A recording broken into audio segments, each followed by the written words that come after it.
The pregnancy test slipped from Beverly's trembling fingers and clattered against the cold marble floor of the penthouse bathroom. 2 pink lines. Positive.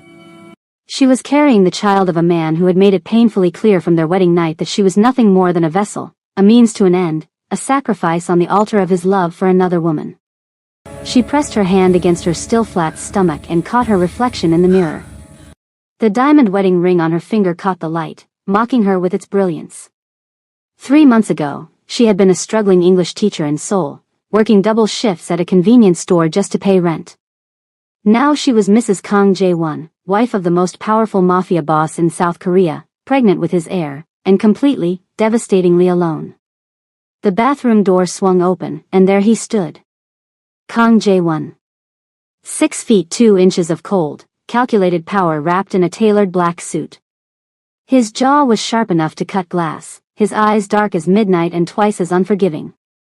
He looked at the pregnancy test on the floor, then at her face, and for a split second, something flickered in those merciless eyes. Something that almost looked like guilt. Almost. It worked, he said, his voice flat. Good. Now Soo-jin can finally get her surgery. Beverly felt her heart shatter into 1,000 pieces, each shard cutting deeper than the last. She had known this was a business arrangement. She had known he loved another woman. But hearing him reduce their unborn child to nothing more than a successful transaction made her want to scream. "That's all you have to say," she whispered. He straightened his cufflinks without looking at her.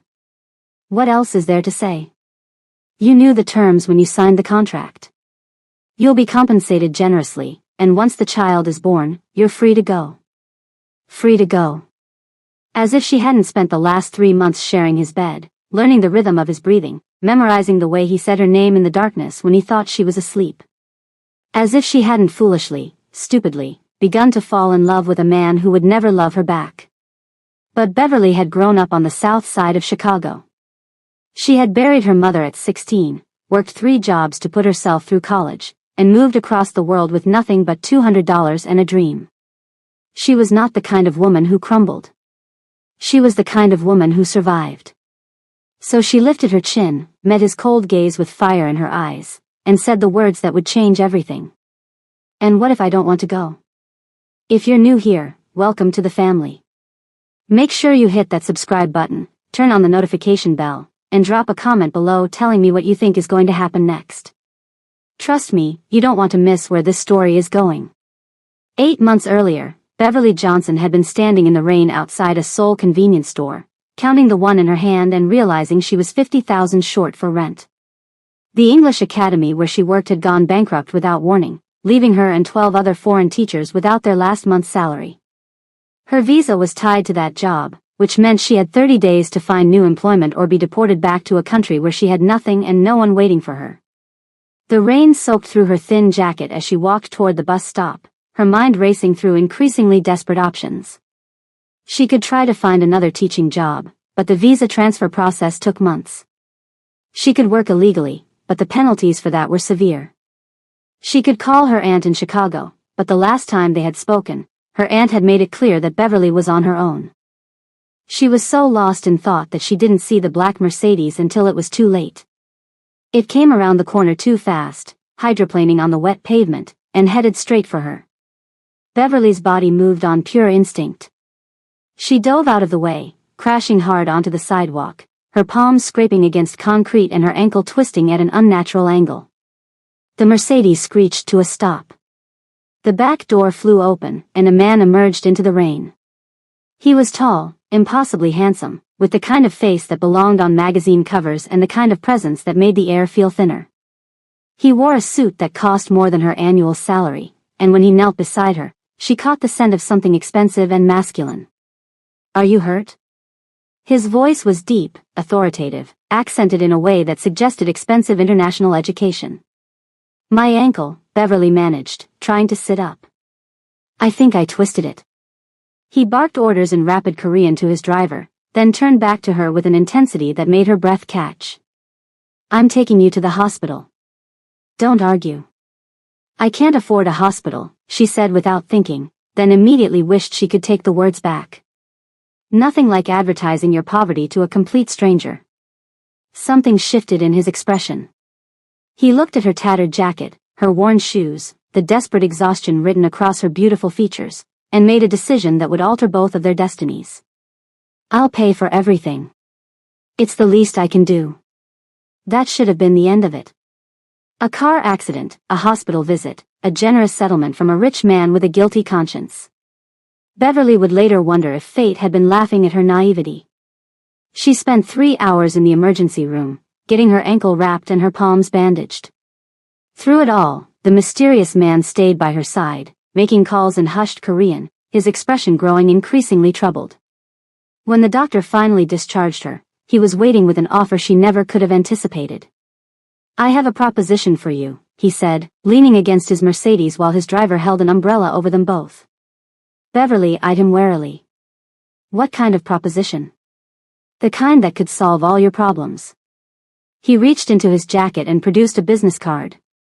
The name on it made her blood run cold. Kang Jae-won. Even she, a foreigner with limited knowledge of Korean society, had heard whispers about the Kang family. They ran the largest criminal empire in Asia, with fingers in everything from real estate to gambling to international trade. I need a wife, he continued, watching her face carefully. A temporary wife. Someone who can give me an heir within a year.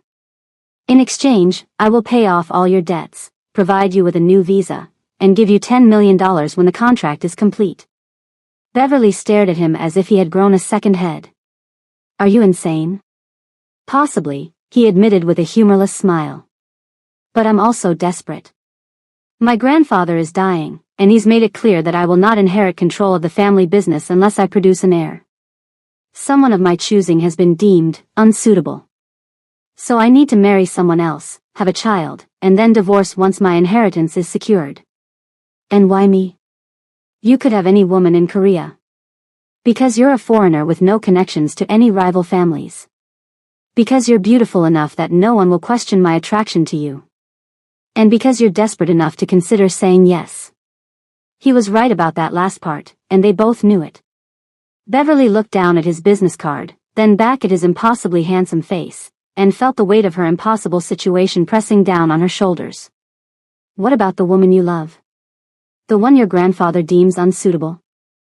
For the first time, emotion cracked through his cold exterior. Her name is Yoon Soo-jin. We've been together for 5 years, but my grandfather refuses to accept her because her family has connections to a rival organization. She needs a surgery that costs millions, and my grandfather is blocking my access to the family funds as leverage. If I marry you, produce an heir, I get the inheritance. Soo-jin gets her surgery. Everyone wins. Except me, Beverly said quietly. I'm just the vessel. He had the decency to look uncomfortable. You'll be compensated. Generously. And I won't pretend there's any romance involved. This is a business arrangement, nothing more. She should have said no. She should have walked away from this cruel, beautiful man and his insane proposition.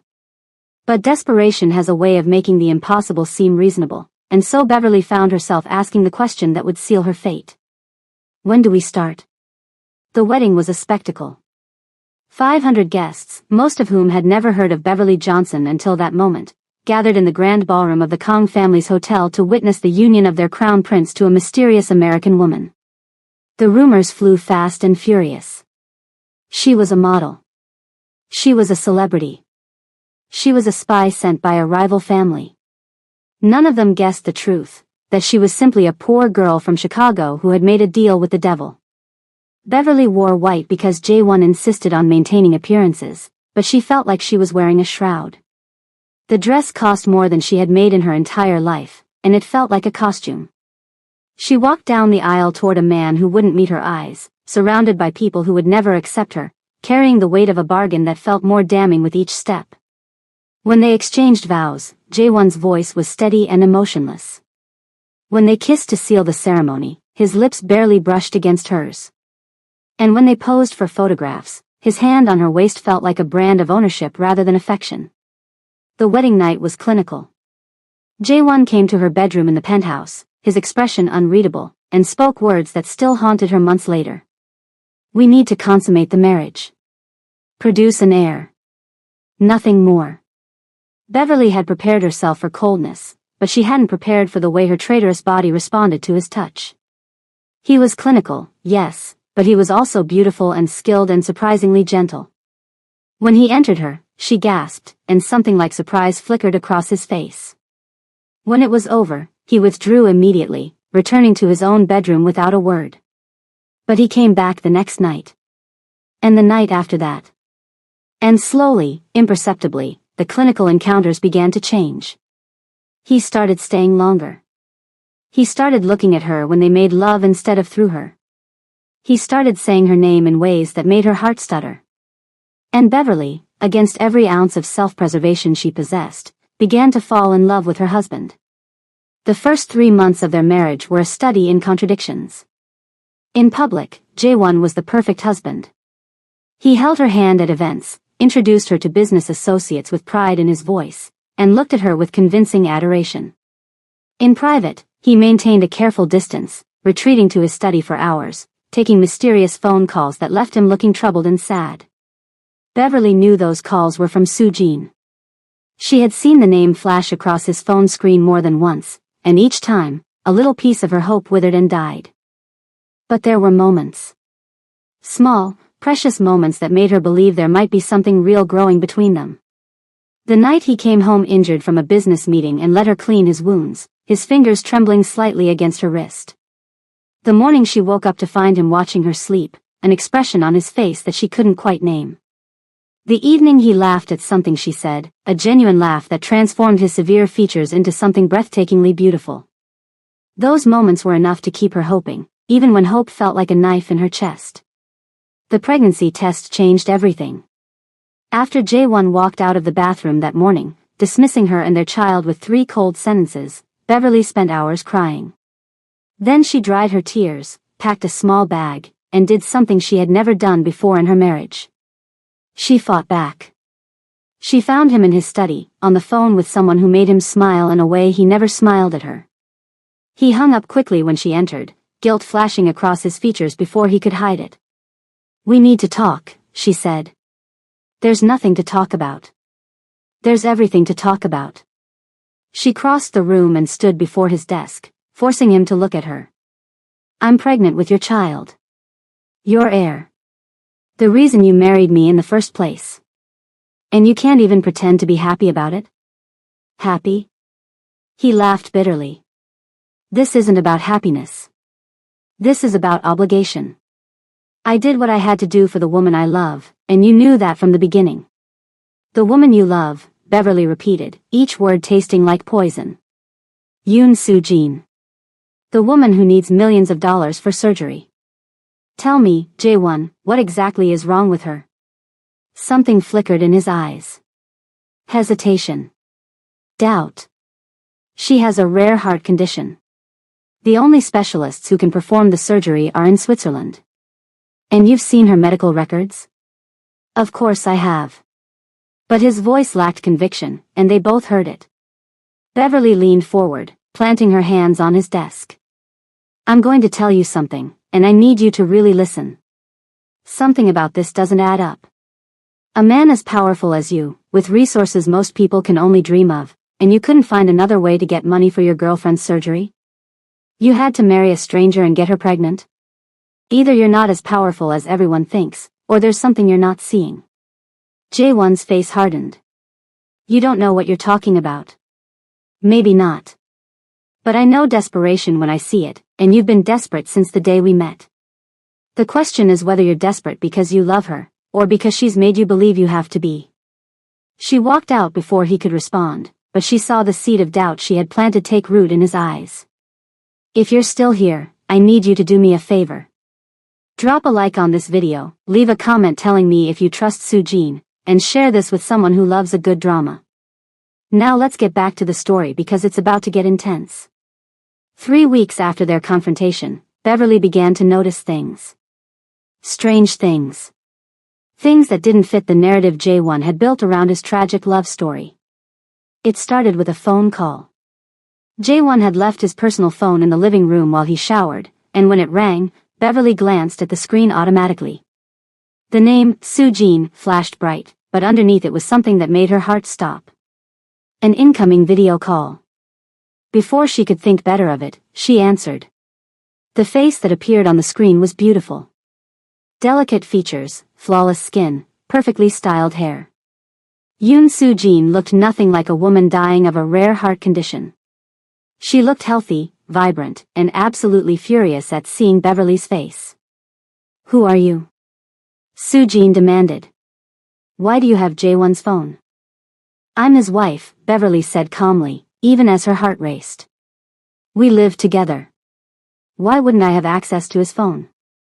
Something ugly flashed across Soo-jin's perfect features. His wife is a temporary arrangement. A placeholder. Don't get comfortable, because the moment I have what I need, you'll be discarded like the charity case you are. What exactly do you need? Beverly asked.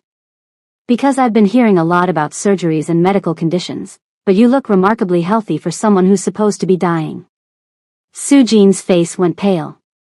For a moment, her mask of superiority slipped, revealing something desperate and calculating underneath. Then she recovered, her smile returning sharper than before. You have no idea what you've gotten yourself into, little girl. Jaewon belongs to me. He has always belonged to me. And when this is over, I will personally make sure you regret ever crossing my path. The call ended. Beverly stood frozen, her mind racing through everything she had just witnessed. Soo-jin's healthy appearance. Her slip about having what she needed. Her threat. None of it matched the narrative of a dying woman in need of saving. Something was very, very wrong. Over the next few weeks, Beverly began to investigate. It wasn't easy. She was pregnant, exhausted, and living in a house full of staff loyal to her husband. But she was also intelligent, resourceful, and motivated by something more powerful than curiosity. She was motivated by the instinct to protect her child. She started by befriending the household staff. Mrs. Kim, the head housekeeper, had been with the Kang family for 30 years and knew more secrets than anyone. At first, she was wary of the foreign bride, but Beverly's genuine kindness and interest in learning Korean cooking slowly won her over. Mrs. Kim, Beverly said one afternoon while they prepared dinner together, "Can I ask you something about Miss Soo-jin?" The older woman's hands stilled on the vegetables she was chopping. What about her? I'd been hearing about her illness, her need for surgery. But I saw her on a video call the other day, and she looked perfectly healthy. Am I missing something? Mrs. Kim was quiet for a long moment. When she spoke, her voice was barely above a whisper. I shouldn't tell you this. If Master Jaewon knew. Please. I'm carrying his child. Don't I deserve to know the truth? Something in the older woman's expression softened. She looked at Beverly's growing belly, then at her face, and seemed to come to a decision. Miss Soo-jin was sick once, several years ago. But she recovered. The surgery she claims to need. I've overheard things. Phone calls. Conversations with people from her family. It's not a surgery she needs, Mrs. Kang. It's an investment. What do you mean? Her family lost everything 5 years ago when their business empire collapsed. She attached herself to Master Jaewon to regain their status, but his grandfather saw through her immediately. The illness, the surgery, it's a story she tells to keep Jaewon loyal to her. To make him feel responsible for saving her. But the money isn't for medical treatment. It's to rebuild her family's criminal enterprise. Beverly felt the world tilt beneath her feet. She's been lying to him this whole time.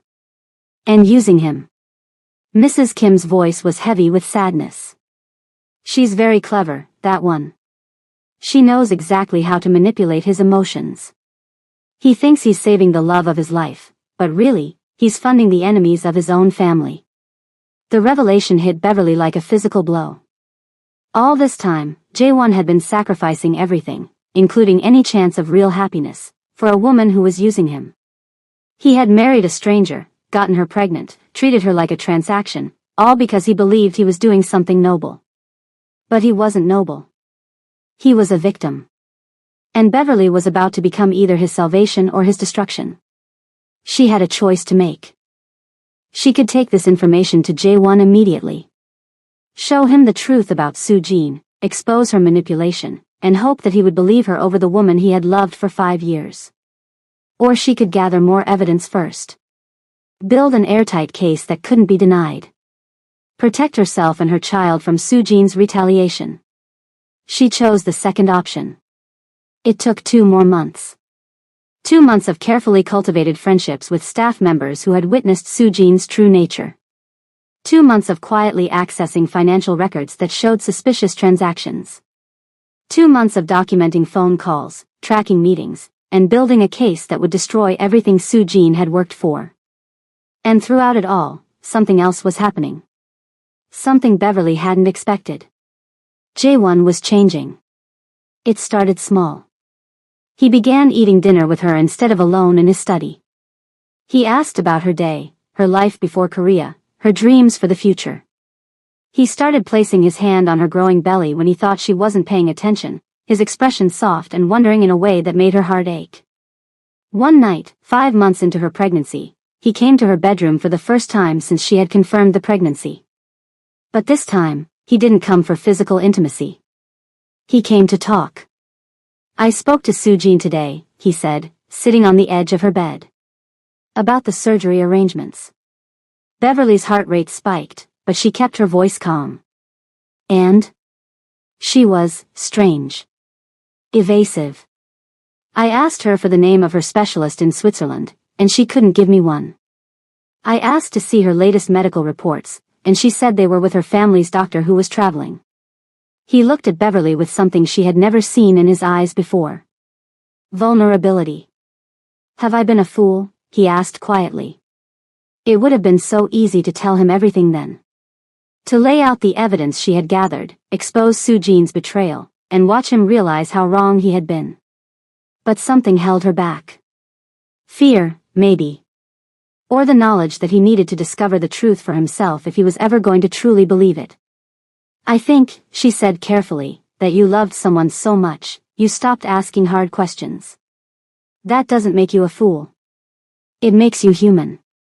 He reached out and touched her face, his fingers gentle against her cheek. And what about you? Are you human too? Too human, she admitted.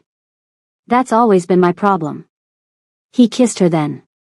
Not like before, not clinical or obligatory, but soft and searching and full of questions neither of them could answer. When he pulled back, his forehead rested against hers, and she felt tears slipping down her cheeks. I'm sorry, he whispered. For everything I've put you through. You deserved better than this. I still do, she said, and felt him flinch. I know. He left her bedroom that night, but something had shifted between them. Something that felt terrifyingly like hope. The truth came out in the worst possible way. Beverly was 7 months pregnant when Soo-jin finally made her move. She had grown impatient with Jae-won's delays, frustrated by his increasing distance, and suspicious of his growing attachment to his supposed temporary wife.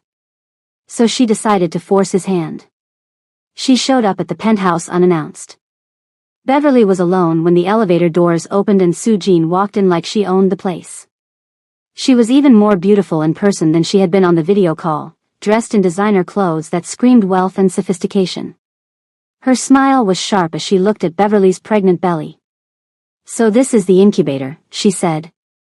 I have to admit, I didn't expect Jae-won to choose someone so exotic.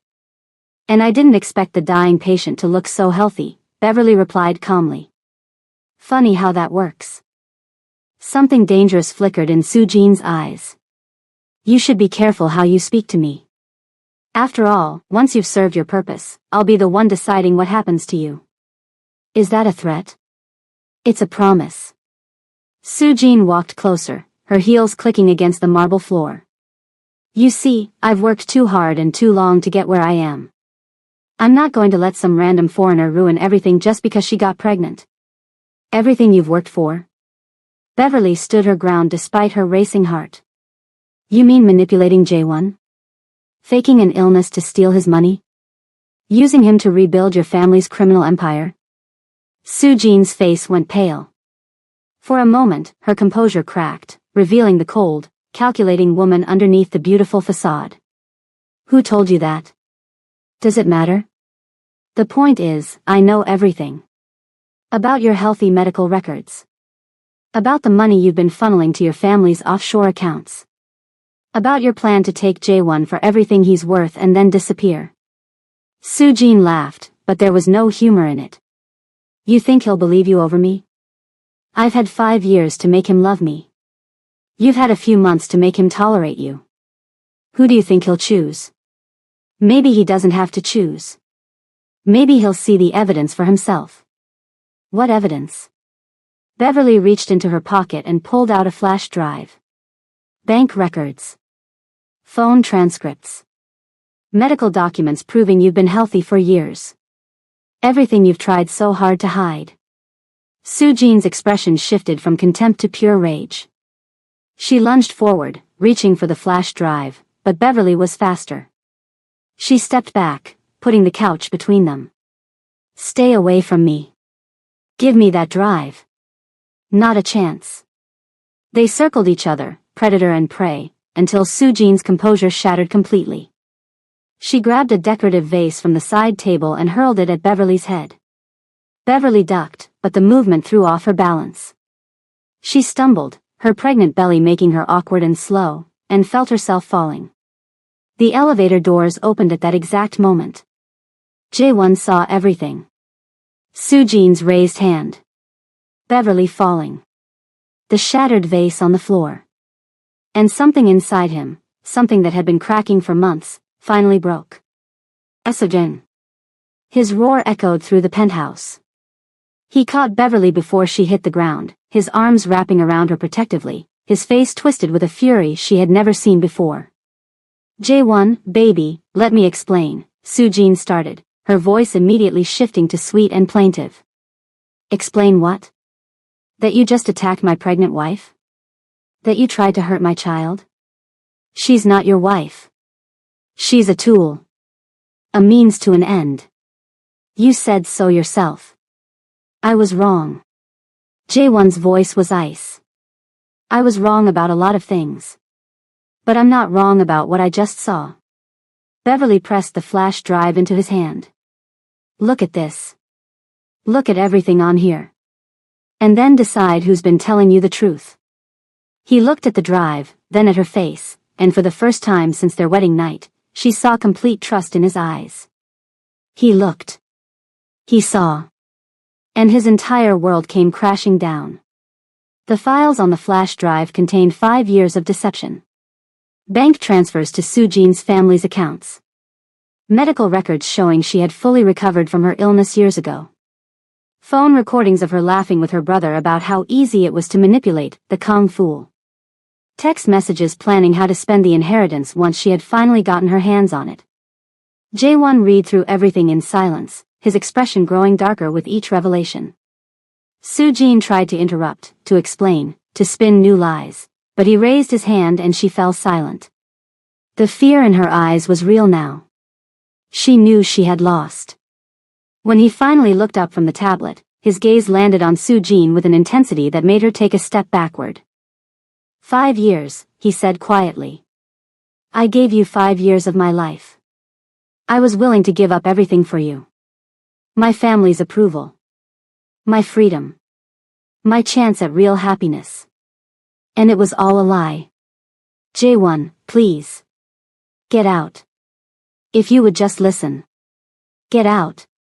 The roar echoed through the penthouse.